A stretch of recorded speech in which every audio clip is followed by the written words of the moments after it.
kapaligiran nararapat nating alagaan sapagkat sa ating mamamayan, ito ay kayaman na nilikha ng Diyos.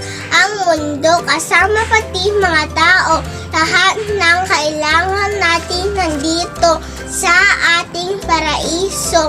Mga hayop at mga halaman, dito sila ay nananahan at di maikukubli ang kasiyahan ng mga nilalang sa kagubatan. Ngunit dumating ang araw ng pagbabago, mga gawaing di pag-alaga sa ating paraiso. Sisirain ang mundo, makagawa lang ng mga produkto.